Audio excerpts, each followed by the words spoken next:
नमस्कार, मैं हूं डॉक्टर भावना पंत और कहानियों की मेरी दुनिया में आपका स्वागत है। संसार के कई धर्मों में सूर्य की आराधना की जाती है, लेकिन हमारे यहाँ सूर्य का विशेष महत्व है। सूर्य का महत्व कितना अधिक है, एक उदाहरण से समझा जा सकता है। भविष्य पुराण में सांब भगवान वासुदेव से पूछते हैं, मुझे ईश्वर के बारे में बताइए। तो वासुदेव कहते हैं, सूर्य प्रत्यक्ष देवता है, यानी ईश्वर को तुम देख नहीं सकते हो, लेकिन सूर्य को देख सकते हो, इसलिए सूर्य प्रत्यक्ष देवता है। सूर्य के नाम के साथ नारायण जुड़ता है, तो इसके कई कारणों में से एक यह भी है कि हम नारायण को देख नहीं सकते, इसलिए जो दिख रहा है सूर्य, उसी को नारायण का रूप मान लो। छांदोग्य उपनिषद में कहा भी गया है, आदित्यो ब्रह्मेति, यानी आदित्य ही ब्रह्म है। ऋग्वेद में सूर्य हमारे प्रधान देवताओं में से एक है। उनकी महिमा तरह तरह से बताई गई है। उनका एक नाम आदित्य भी है। वेदों और पुराणों में 12 आदित्यों की चर्चा होती है, लेकिन आदित्य शब्द अक्सर सूर्यदेव के लिए ही प्रयुक्त होता है। यह 12 आदित्य हमें 12 महीनों के सूर्य के रूप में दिखाई पड़ते हैं। आज हम चर्चा करेंगे सूर्य के इन्हीं 12 रूपों की। पुराणों में सूर्य के जो 12 नाम दिए गए हैं, उनमें भिन्नता है। नामों का क्रम भी आगे पीछे है, लेकिन सबको मिलाकर देखने पर 12 आदित्यों का यह रूप पता चलता है। इनमें से पहले है इंद्र। इंद्र देवताओं के राजा है। स्वर्ग पर इनका शासन चलता है। सारे आदित्यों के निवास को मिला देने से बनता है आदित्य लोक। उनमें से एक है इंद्रलोक। वेदों और पुराणों में इंद्र की जो अलग अलग कहानियाँ पाई जाती हैं, उनके बारे में मान्यता है कि वे सब सूर्य के इंद्र रूप की ही कहानियाँ हैं।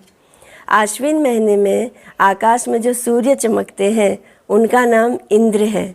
यह वर्षा के स्वामी हैं। धाता, सूर्य के दूसरे रूप का नाम है धाता। सृष्टि के आरंभ में धाता ही रचना कर्म करते हैं। ये प्रजापति के पद पर स्थित होते हैं और प्रजा की सृष्टि करते हैं।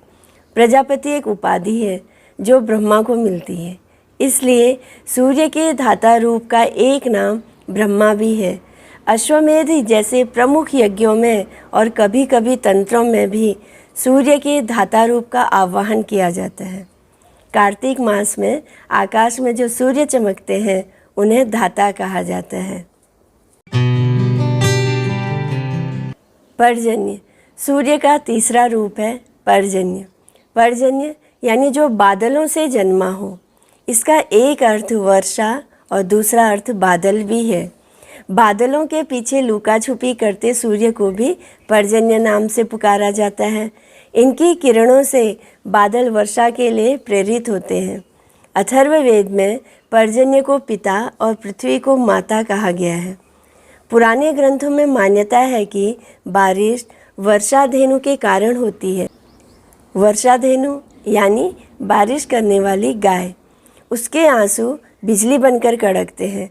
उसके थन का नाम है पर्जन्य और उससे निकलने वाले दूध को वर्षा कहा जाता है। सूर्य का पर्जन्य रूप कवियों और कलाकारों पर विशेष कृपा रखते हैं, इसलिए सावन के महीने में जो सूर्य चमकते हैं, उसे पर्जन्य कहा जाता है।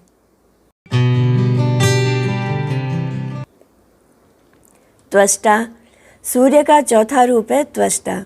त्वष्टा की चर्चा ऋग्वेद में बहुत मिलती है, वह भी अलग अलग कथाओं के संदर्भ में। ऋग्वेद के प्रसिद्ध पुरुष सूक्त में त्वष्टा को ही पुरुष कहा गया है। संसार में जितनी भी वनस्पतियाँ और औषधियाँ हैं, उनके भीतर सूर्य की शक्ति समाहित होती है। उसी शक्ति को त्वष्टा भी कहा जाता है।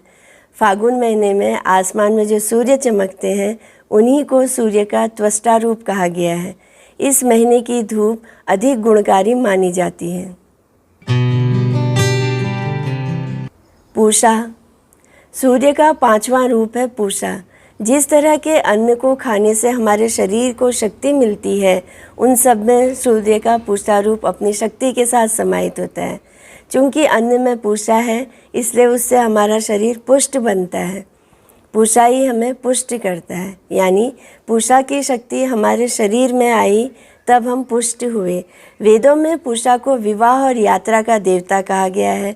पूष के महीने में आसमान में जो सूर्य चमकते हैं उन्हें पूषा कहते हैं। अर्यमा, सूर्य के छठे रूप को कहते हैं अर्यमा। कुछ जगहों पर इसे आर्यमान भी कहा जाता है।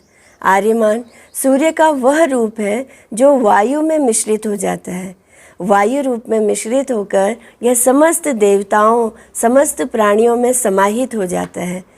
इसलिए जिसके भीतर भी प्राण है उसके भीतर आर्यमान है।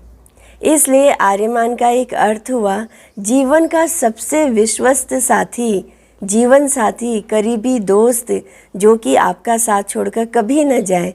चला गया तो समझिए कि प्राण ही चले गए। शादी विवाह के समय जो मंत्र पढ़े जाते हैं उसमें सूर्य के आर्यमान रूप से ही आशीर्वाद मांगा जाता है, ताकि वर वधू के बीच आर्यमान जैसा साथ बना रहे। वैशाख के महीने में आकाश में जो सूर्य चमकते हैं उन्हें अर्यमा या आर्यमान कहा जाता है। भग, सूर्य के 7वें रूप का नाम है भग।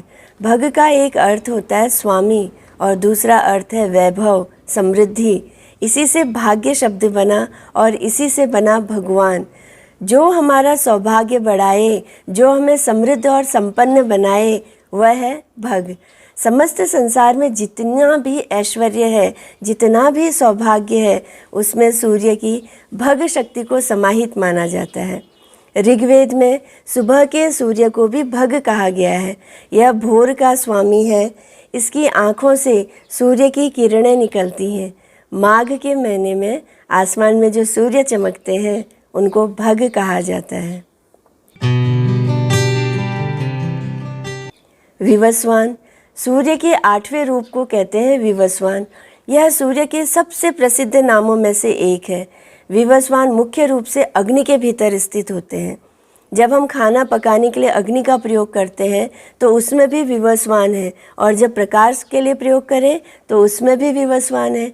इस तरह देखें तो हमारे उदर यानी पेट में जो अग्नि होती है, जो खाना पचाने में सहायक होती है, उसमें भी विवस्वान का अंश उपस्थित रहता है।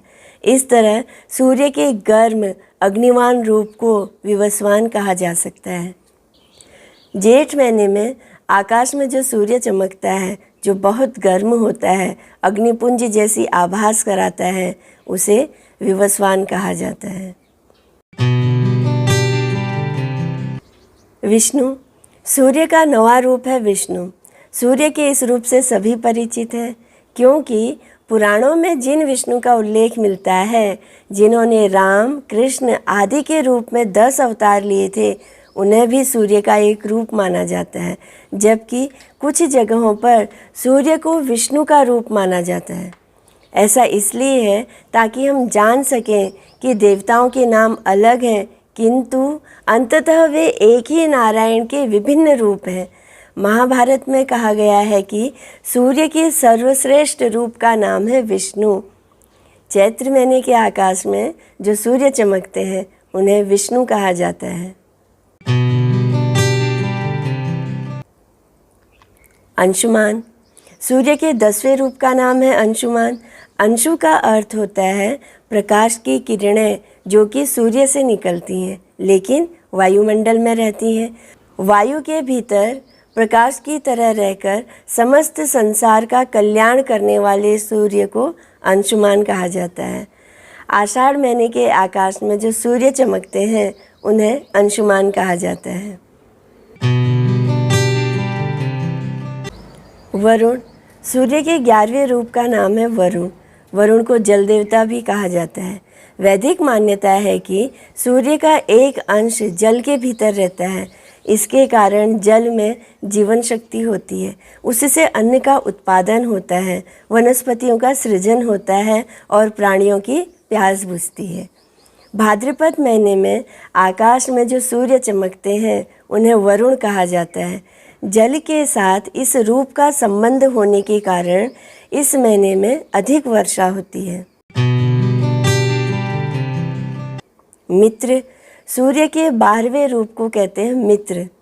सूर्य के कारण ही समस्त जगत की सृष्टि होती है, इसलिए सूर्य सृष्टि का मित्र है। वह हम सभी का मित्र है। वह हमें रास्ता दिखाता है, हमारे जीवन को प्रकाशित रखता है, इसलिए उनके इस रूप को मित्र कहा जाता है। यह ऋग्वेद के महत्वपूर्ण देवता हैं। माघ महीने में आकाश में जो सूर्य चमकते हैं उन्हें मित्र कहा जाता है। दोस्तों, आपने देखा सूर्य यानी आदित्य के 12 रूप हैं और वे सभी रूप 12 महीनों के गगन के स्वामी हैं। हर रूप का एक नाम और एक खासियत है। कभी ध्यान से देखिएगा, सच में माघ महीने का सूर्य सौम्य दिखेगा और चैत्र महीने का सूर्य विष्णु की तरह अधिकतम प्रकाश से भरा होगा। सूर्य के विभिन्न रूपों का वर्णन यह भी बताता है कि हमारे पूर्वजों को प्रकृति से कितना प्रेम था। वे न सिर्फ उनका नामकरण करते थे बल्कि उससे प्रेम और आराधना भी करते थे। आज 21वीं सदी में हम एक मशीनी दुनिया में रहते हैं, लेकिन हमें यह नहीं भूलना चाहिए कि हमारी जड़ें प्रकृति में ही हैं। हम प्रकृति से उतना ही प्रेम और आराधना करें जितने हमारे पूर्वज करते थे, तो हमारी दुनिया सुंदर बनेगी और सुंदर बनेगी। तो दोस्तों, कैसा लगा मेरा आज का वीडियो? अगर आपको यह कहानी पसंद आई है तो इसे अधिक से अधिक लोगों के साथ शेयर कीजिए। मेरे फेसबुक पेज को लाइक कीजिए, मेरे यूट्यूब चैनल को सब्सक्राइब कीजिए और मेरे वीडियोज़ अपने दोस्तों के पास भी भेजिए ताकि वे भी ज्ञान की इस धारा में आनंदित होकर बह सकें। तो मैं डॉक्टर भावना पंत अब आपसे आज्ञा लेती हूँ। नमस्कार।